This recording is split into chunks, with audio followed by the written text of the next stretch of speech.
ایک مرتبہ کا واقعہ ہے، مرشد گرامی قدر حضور سیدنا شیخ عبد القادر جیلانی، غوث اعظم، محبوب سبحانی، قطب ربانی، پیر لاسانی، میرا محی الدین شیخ عبد القادر جیلانی، آپ جانتے ہیں ولایت کی کائنات میں ان جیسا کوئی ولی نہیں ہوا۔ اللہ اکبر، کائنات ولایت میں ان جیسا کوئی ولی نہیں ہوا۔ اللہ اللہ۔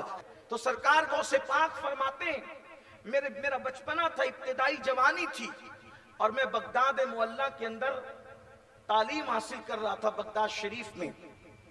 ہم لوگوں کو اطلاع دی گئی کہ ایک اللہ کے ولی بغداد شریف میں تشریف لائے ہیں، اور ان کو لوگ قطب صاحب کہتے ہیں۔ قطب صاحب، قطب صاحب۔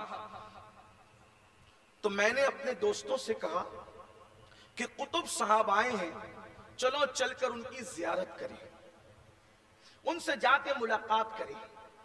حضرت سیدنا مخدوم اشرف جہانگیر سمنانی کے آج عرس کی تاریخ بھی ہے۔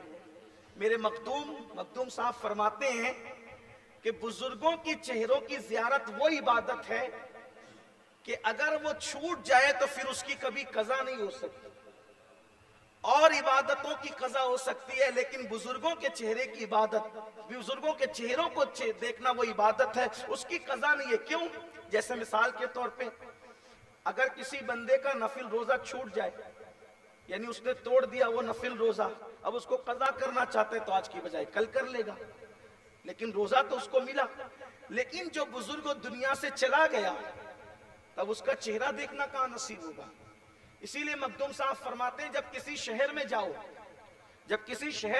تو شہر میں جانے کا ادب یہ ہے کہ جو زمین کے اندر بزرگ ہیں ان سے بھی ملاقات کرو، یعنی ان کی قبر پہ فاتحہ پڑھو، اور جو زمین کے اوپر بزرگ موجود ہیں ان کے چہروں کی زیارت کرو۔ اس لیے کہ بعض چہرے ایسے ہیں جن کی زیارت کرنا انسان کو نجات کا مستحق قرار دے۔ اللہ نے بعض چہرے ایسے بنائے ہیں جن کی زیارتیں انسان کے لیے ذریعہ نجات ہے۔ اللہ اکبر۔ تو سرکار غوث پاک فرماتے ہیں میں نے اپنے دوستوں سے کہا کہ ہمیں چل کر اس قطب صاحب کی زیارت کرنا چاہیے، ان سے ملنا چاہیے۔ تو میرے دو دوست میرے ساتھ ہو گئے اور وہ چلنے کے لیے تیار ہو گئے۔ جب ہم تینوں چلے تو راستے میں میرے ایک دوست نے کہا کہ وہ جو قطب صاحب ہیں جن سے ہم ملاقات کریں گے تو میں ان سے ایسا سوال کروں گا کہ کبھی وہ میرے سوال کا جواب نہیں دے سکیں گے۔ کچھ لوگ ایسے ہوتے ہیں، میں نے ابتدا میں کہا نا، کسی کو دولت کا غرور، کسی کو حسن کا غرور، کسی کو نسب کا غرور، کسی کو علم کا غرور، کسی کو ڈگری کا غرور۔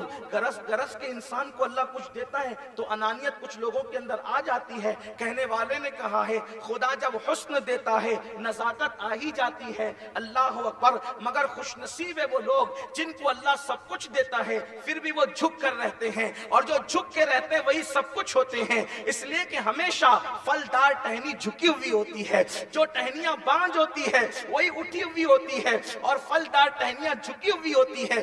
جس میں بھی کوئی نعمت ہوگی، جس کے دل کے اندر کوئی نعمت ہوگی، وہ ہمیشہ جھک کر کے رہے گا، چاہے دولت ہو، چاہے حسن ہو، چاہے علم ہو، چاہے تقوی ہو، چاہے عبادت ہو، وہ ہمیشہ جھک کے رہے گا۔ اور جھکنے والے کے بارے میں سمجھ لو، جو جھک کر کے رہتا ہے وہ اللہ کا مقرب بندہ ہوتا ہے۔ اللہ اکبر۔ تو اس کو غرور تھا۔ ایک طالب علم نے کہا میں ان سے ایسا سوال کروں گا کہ وہ میرے سوال کا جواب نہیں دے سکیں گے۔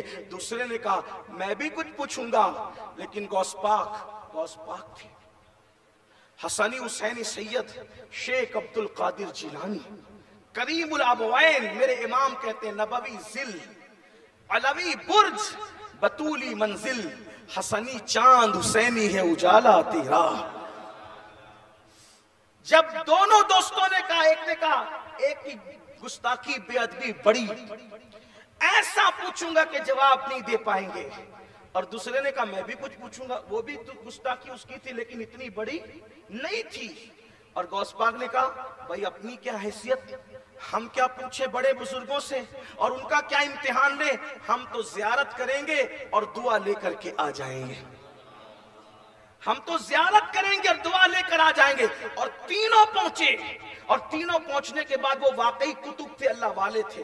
یاد رکھنا کسی کی پیشانی پہ نہیں لکھا ہوتا کہ یہ اللہ والا ہے، اس لیے جس مسلمان سے ملو یہ سوچ کر ملو کہ یہ اللہ والا ہے. یہ بات یاد رکھنا. زندگی میں اگر انسان یہ بات یاد رکھے جس مسلمان سے ملو سمجھ لو کہ یہ اللہ والا ہے. آپ کہیں گے مسلمان کچھ ایسے بھی جن کے چہرے پہ داڑھی نہیں ہوتی.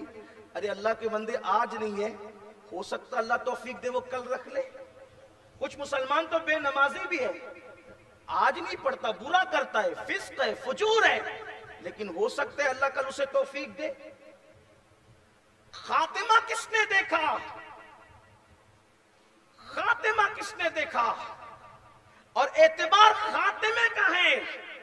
کس نے تصور کیا تھا کہ بشر حافی کو بغداد کے میخانے سے نکال کر ولایت کی اتنی بلند منزل پہ فائز کر دیا جائے گا کہ وہ 2 لاکھ حدیثوں کے حافظ ہو جائے گا؟ ہاتھ میں جام تھا, لیکن کس کو پتا تھا, کس کو خبر تھی کہ میخانے سے نکلنے والا بھی اللہ کا ولی بنے گا؟ کس کو خبر تھی کہ بغداد کے جنگلات میں قافلے لوٹنے والا اپنے وقت کا قطب الاقطاب بنے گا فضیل ابن عیاض کی شکل میں؟ کسے پتا تھا, کسے معلوم تھا؟ اس لیے اپنی نیکیوں پہ نہ اترانا. حضرت سید الطائفہ جنید بغدادی ایک شرابی کو دیکھتے ہیں اور دیکھنے کے بعد دل میں خیال آتا ہے میں نے تو کبھی شراب نہیں پی. آواز آئی, جنید اپنے اس نیکی پر نہ اترا اور اس کے اس گناہ پر اس کو برا مت جان. ہو سکتا ہے یہ اس کی زندگی کا آخری گناہ ہو اور ہو سکتا ہے یہ نیکی تیری زندگی کی آخری نیکی ہو. اس کے بعد پھر اسے وہ گناہ نہ کرے اور اس کے بعد تجھے نیکی کرنے کا موقع نہ ملے. اس لیے مسلمانوں جس مسلمان سے بھی ملو, میں کہتا ہوں کہ اگر یہ فلسفے پہ مسلمان عمل کر لیں تو امت مسلمہ سے جھگڑا ہی ختم ہو جائے. جب آدمی ملے گا کسی کو ولی سمجھ کر تو بتائیں کوئی جھگڑا ہوگا؟ اور یہ میں اپنے گھر کی نہیں کہہ رہا ہوں, اپنے آپ سے نکال کے نہیں کہہ رہا ہوں. امام جعفر صادق فرماتے ہیں کہ میرے والد نے مجھے نصیحت کی تھی کہ بیٹا جس مسلمان سے ملنا اس کو اللہ والا سمجھ کے ملنا. ہاں, جس مسلمان کو ملنا اس کو اللہ والا سمجھ کر کے ملنا. تو آپ اس کی بے عزتی نہیں کریں گے, بے حرمتی نہیں کریں گے, اس کو حقیر نہیں جانیں گے, اس کو ذلیل نہیں جانیں گے. یہ بات ہے. تو سرکار غوث پاک نے فرمایا میں کیا, میری حیثیت کیا, میں تو صرف دعا لینے جا رہا ہوں, بس دعا, اور میں نے کچھ نہیں کرنا, میں نے صرف زیارت کر کے دعا لینا ہے. تینوں پہنچے, وہ واقعی اللہ کے ولی تھے. انہوں نے تینوں کو دیکھا اور تینوں کو دیکھ کے پہلے اس کو کہا اچھا تو مجھ سے ایسا سوال کرنے والا تھا نا کہ جس کا میں جواب نہیں دے سکوں؟ بدبخت سن, یہ تیرا سوال ہے. سوال کرنے سے پہلے اس کا سوال بھی بتا دیا. یہ تیرا سوال ہے, یہ اس کا جواب ہے. اور سن, تو نے میری بے ادبی کی ہے, تو مرے گا تو میں دیکھ رہا ہوں کہ تو کافر ہو کے مرے گا, تو مرتد ہو کے مرے گا, تو عیسائی ہو کر مرے گا. اور دوسرے سے کہا تو نے بھی پوچھنا ہے نا مجھ سے, امتحان تو نے بھی لینا ہے, لیکن تیری بے ادبی تھوڑی ہلکی ہے, اس کی زیادہ بے ادبی تیری ہلکی ہے, لیکن بے ادب تو بھی ہے. میں تجھے دیکھ رہا ہوں کہ تو مرے گا تو تو دنیا دار ہو کے مرے گا, دین داری میں تجھے موت نہیں آئے گی, تو دنیا دار ہو کے مرے گا. اور پھر میرے غوث کی طرف دیکھا اور فرمایا شہزادے عبد القادر تو نے میرا ادب کیا, یہ میرے دل کی دعا ہے, جا اللہ تجھے ایک دن ایسا دکھائے گا کہ تو بغداد کی جامع مسجد کے منبر پہ بیٹھ کر کہے گا میرا یہ قدم ہر ولی کی گردن پر ہے اور سارے ولی تیرے لیے اپنی گردن کو جھکا دیں گے.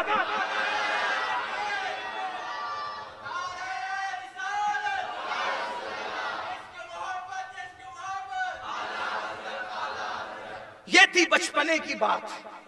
تینوں پڑھے, تینوں عالم بنے, تینوں پڑھے, تینوں عالم بنے, اور عالم بننے کے بعد تینوں فارغ ہو گئے. تو یہ جس کو بددعا دی تھی نا کہ کافر اور مرتد ہو کے مرے گا بے ادبی کی وجہ سے, وہ بہت بڑا عالم بن کے بہت بڑا مناظر بنا, اور مناظرہ کرنے کے لیے اس کو بادشاہ نے بغداد سے روم بھیجا. وہ روم گیا اور روم جانے کے بعد عیسائیوں سے مناظرے کے لیے گیا. تو ایک عیسائی پادری کی لڑکی پہ دل آ گیا، اور دل آنے کے بعد اس کی محبت میں مبتلا ہوا۔ جب محبت میں مبتلا ہوا تو کہا تیرے ساتھ شادی کروں گا، تو اس نے شرط رکھی، میرے ساتھ شادی کی شرط یہ ہے کہ تجھے میرا مذہب عیسائیت قبول کرنا پڑے گا۔